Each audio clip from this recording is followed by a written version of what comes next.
গাড়ি টানতেছেন আপনাকে সাইড দিবে না, প্লাস মানে কিছু বলার নাই, ওদের বাধ্যতার রাস্তা এটা। আর প্রাইভেট কারগুলো তো মোটর সাইকেলকে কোনো যানবাহনই মনে করে না, বলারই নাই বলার। এই জিনিস দেখেন, আমি সিএনজি ওভারটেক করতেছি, ওই আমার পিছন দিয়ে হর্ন দেওয়া শুরু করছে, বলার নাই আর।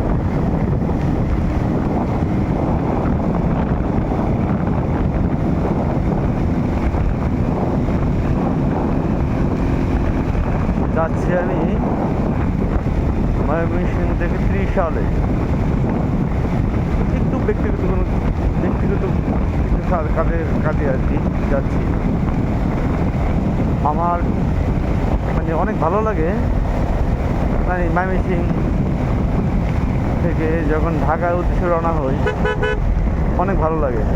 সকাল সকাল বের হই, তো ব্যবসায়িক কাজে বের হই, কিন্তু ঘুরতে যখন বের হই অনেক, তার থেকে বেশি ভালো লাগে ঘুরতে। ব্যবসায়িক কাজে ভালো লাগে, কিন্তু একটা প্যারা থাকে মাথার মধ্যে। আপনার যেরকম ধরেন, মানে এই কাজ করা লাগবে, ওই পার্টির সাথে দেখা করা লাগবে, ওই পার্টির সাথে দেখা করা লাগবে, মানে অনেক প্যারা থাকে মাথার মধ্যে।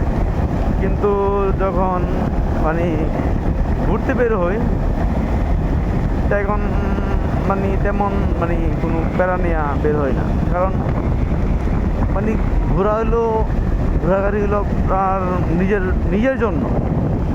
মানে যা খরচ করবেন, যা কিছু করবেন সব ফ্যামিলি, আত্মীয় স্বজন, ভাই বোন, মা বাপ, তাদের জন্য। কিন্তু ঘোরাঘুরিটা শুধু একমাত্র নিজের জন্য। তাই ঘুরি আমরা, ঘোরাঘুরি দরকার আছে, কারণ আল্লাহর দুনিয়া অনেক সুন্দর, আল্লাহর দুনিয়া অনেক সুন্দর, আমাদের ঘোরাঘুরি খুব প্রয়োজন। মানে আল্লাহর নিয়ামত বুঝতে গেলে, মানে নিয়ামত খুঁজতে গেলে মানে দূরে কোনো জায়গায় যাওয়া লাগে না। যেরকম ধরেন বাসায় একটা, মানে বাসায় একটা করছেন আপনি নতুন, দেখেন একটা পাইপ, একটা মোটর, হ্যাঁ সাবমের্সিবল মোটর যেটা বলে আর কি, সেটা আপনার নিচে দিয়ে দিলেই পানি উঠতেছে। মানে আল্লাহর নিয়ামত মানে কত জায়গায়, এটা একমাত্র যে মানে চিন্তা করে সেই বুঝে। মানে আল্লাহর নিয়ামত মানে বলার মধ্যে না, বলার মতো পড়ে না। মানে একটা জিনিস নিয়ে চিন্তা করলে আপনি পাগল হয়ে যাবেন আল্লাহর নিয়ামত নিয়ে।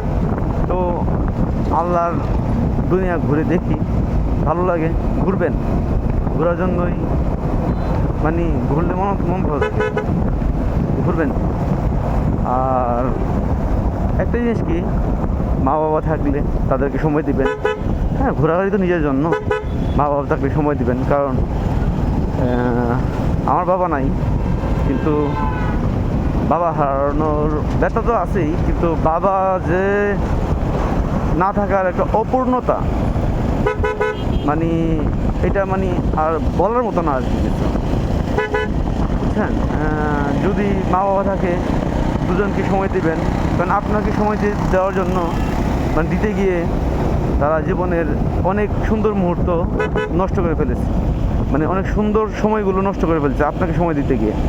তো আপনি একটু সময় দিলে তখন মানে আগের যে সময়গুলো নষ্ট করছে, হ্যাঁ ওরা এই সময়টা নষ্ট করলেও মানে নিজেকে সার্থক মনে করবে। তো মা বাবাকে সময় দিবেন, মা বাবাকে সময় দিলে মানে সময় নষ্ট হয় না, মা বাবাকে সময় দিলে সময় নষ্ট হয় না। আপনি মানে যাই করেন না করেন, আপনারা ভিডিওটা যারা দেখবেন, ভাই হন আর বোন হন, যেই হন, হ্যাঁ মা বাবাকে সময় দিলে সময় নষ্ট হয় না, কখনোই না, কখনোই না। আপনি এই যে সময় দিচ্ছেন, আপনার বাচ্চা দেখবে আপনি ওর দাদা দাদিকে সময় দিচ্ছেন, অবশ্যই আপনার বাচ্চা আপনাকে সময় দেবে। কারণ বয়স হলে যে একাকিত্বতা মানে এর মতো মানে খারাপ মানে মনে কিছু হইতে পারে না। কারণ আমার আব্বু মারা গেছে, তারপর আমার আম্মু একলা বাড়িতে ছিল, আমার ভাবি ছিল, ভাবি ঢাকায় শিফট হয়ে গেছে। হ্যাঁ, তো আমার বড় ভাই ঢাকায় শিফট হয়ে গেছে। তো আমি ওরা নিয়ে যেতে চাইছিল ঢাকায়, আমি বলি না, ময়মনসিং আম্মা এতদিন থাকছে, হ্যাঁ ময়মনসিং এতদিন থাকছে, হ্যাঁ তো ময়মনসিং নিয়ে গেলে ভালো হয়, কী বললো ভাইয়া? ভাই বলছে ঠিক আছে নিয়ে যা। তো ভাই ময়মনসিং নিয়ে আসলাম।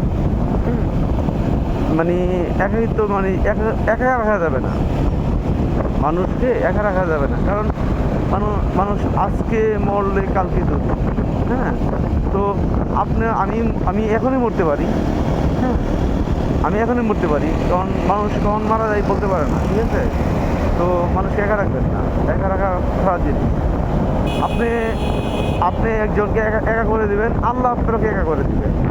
তো মানে মুরব্বী যারা আছে বাড়িতে তাদেরকে সময় দিবেন, হ্যাঁ।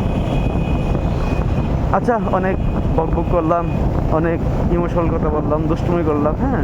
আমার কথা কোনো ভুলভ্রান্তি হয়ে থাকলে ভাই হিসাবে, ছোটো ভাই হিসাবে, হ্যাঁ মাফ করে দেবেন, হ্যাঁ কোনো ভুলভ্রান্তি হলে। আর আমি নতুন করে ব্লগ মানে বানাচ্ছি, হ্যাঁ যদি আপনাদের মানে কোনো সাজেশন থাকে আমাকে অবশ্যই জানাবেন, কোনো ভুল থাকলে অবশ্যই জানাবেন, ভাই এটা এইভাবে না এইভাবে হয়েছে, এইভাবে করলে ভালো হয়, হ্যাঁ জানাবেন।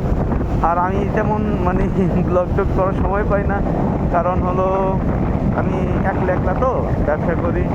আমার দুইটা ছোটো ভাই আছে দোকানে, মানে দুইটা স্টাফ আছে দোকানে আর কি, দুইটাকে নিয়ে ব্যবসা করি। ওদেরকে নিয়ে মানে মানে ওদেরকে সময় দিতে দিতে নিজের সময় নিজে যে কখন সময় হারিয়ে ফেলি নিজেও বুঝি না। আচ্ছা, তো যদি কোনো মানে ভিডিওর মধ্যে কোনো ভুলভ্রান্তি হয়ে থাকে, হ্যাঁ মাফ করবেন। কথাবার্তার মধ্যে ভিডিও তো শুধু করে ধরে রাখছি, ভিডিও হচ্ছে আপনাকে প্রকৃতি দেখালাম এই আর কি। আর কথাবার্তার মধ্যে কোনো ভুল হয়ে থাকলে অবশ্যই মাফ করবেন। আচ্ছা ঠিক আছে, আসসালামু আলাইকুম, আল্লাহ হাফিজ। আবার কোনো নতুন ভিডিওতে দেখা হবে। আসসালামু আলাইকুম।